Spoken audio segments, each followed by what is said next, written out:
Hello, friends! I'm so glad you're here.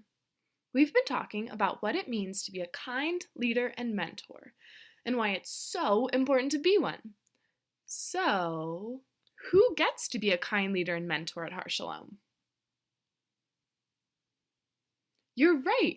Anyone who returns to Har Shalom for a second or third year gets to be a kind leader and mentor and teach our new friends how we act with kindness and respect in our classroom.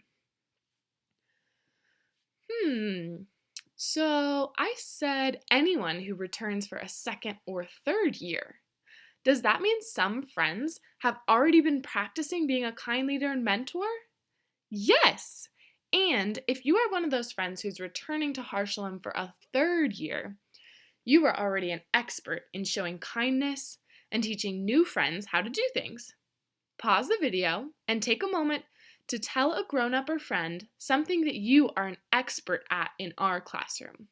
Maybe a lesson that you love to do, or the way we roll up our smocks after we're done painting, or remembering to wash your hands after eating snack. Are you back? Whew! There are a lot of things to learn in our classroom. That's why you, my kind leaders and mentors, are so important. Do you remember the first day you came to Har Shalom? There are lots of feelings that you might feel on the first day of a new school. Let's read a story about a little puppy who was feeling big feelings when his girl went to her first day of school. Marley Goes to School by John Grogan, illustrated by Richard Cowdery.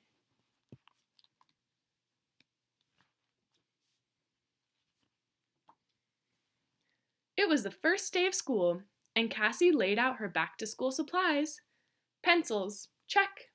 Crayons, check. Ruler, check. Paper, check. Marley was all set for the big day, too.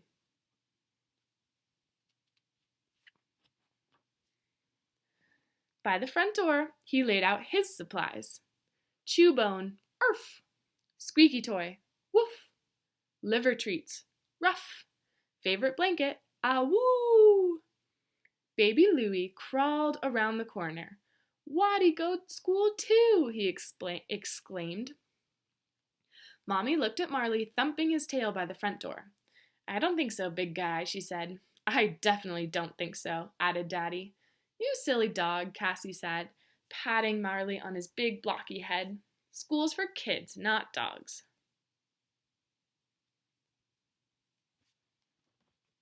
Marley cocked his head and let out a low whine. Cassie was his best friend, and he was used to going everywhere she went. To the park, to the playground, to Grandma's house, even to bed.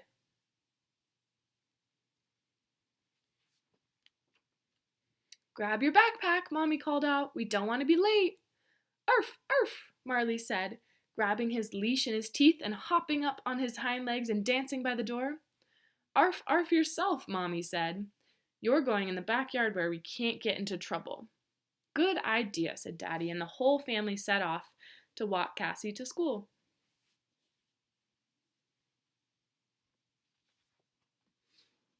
Marley did not stay in the backyard for long. He started to dig, and he dug and dug and dug, and the dirt flew up behind him until it formed a giant pile, a regular Mount McMarley. Up flew Mommy's marigolds. Out flopped Daddy's daffodils. Away went Cassie's carrot patch. Soon he had cleared a nice, cozy tunnel under the backyard fence. With a wiggle and a waggle and a whip-wop of his tail, he belly-crawled to freedom. Marley sniffed his way to the sidewalk, looked both ways, all clear, and followed Cassie's scent straight to the front door of the school.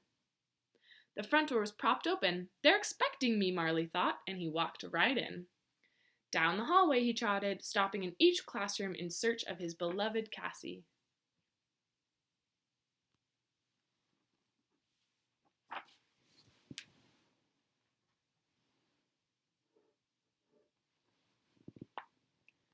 Marley tried the copy center. Not in here, he thought, and then he took a moment to leave a calling card.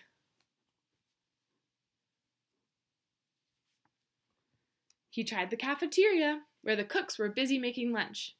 He did not find Cassie, but Marley found the next best thing, a heaping pile of juicy hot dogs. Well, I don't mind if I do. Hey, you're not supposed to be in here, one of the lunch ladies yelled.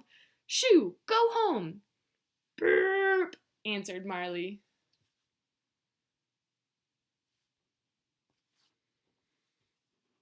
And he trotted over to music class, where the orchestra was warming up.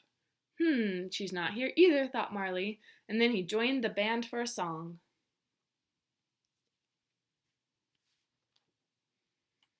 In science class, Marley did not find Cassie, but he did find a cage with 10 white mice inside. What are you doing in there? With a scratch of his paw and a flip of his nose, Marley busted open the cage door and the mice scampered to freedom. He barked excitedly as if to ask, "Who wants to help me find Cassie?" Marley followed the mice to the library, where the quiet didn't last long. "Mice!" screamed a little girl. "Big fat ones!" shouted a little boy. Marley raced to the gymnasium, where he suddenly forgot all about Cassie. When that dog saw a ball, he could only think one thing: catch me if you can. "Hey!" yelled the teacher. "Hey!" yelled the kids. "Come back with our ball!"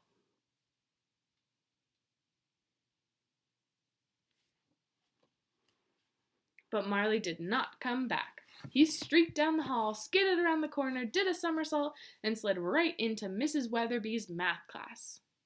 Mrs. Weatherby peered through her thick glasses as she wrote on the chalkboard. "Oh my," she announced, "we've just received a report of a wild animal on the loose in our school. If you come across this animal, stay back. He may be dangerous." "Yes, Mrs. Weatherby," the student said. "Has anyone seen him?" "No, Mrs. Weatherby," the student said, but they had seen him.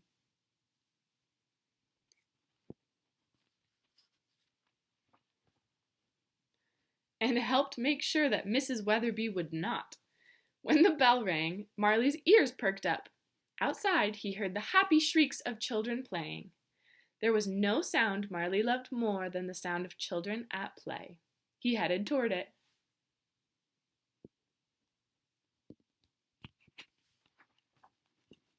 "Not so fast, buddy boy," the voice came from behind him. Gulp! It was Principal Peabody. She seized Marley by the collar and read his tag. Aha! Cassie's dog, I should have figured. She tied Marley to the radiator with a rope. "Face the corner," she said. "I'm calling your parents." But when Principal Peabody returned 2 minutes later, all she found was half a rope wet with dog drool. "Drat," she said.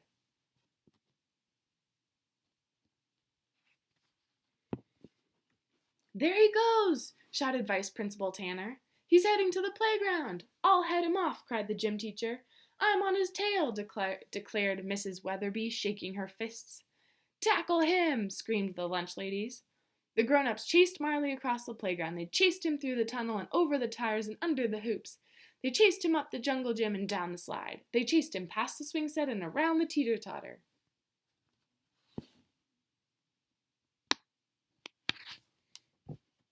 They chased him right into Cassie's arms. "Marley!" Cassie shrieked with delight. "You did come to school." "Is that your dog?" Vice Principal Tanner asked. Cassie said. "He looks somewhat familiar."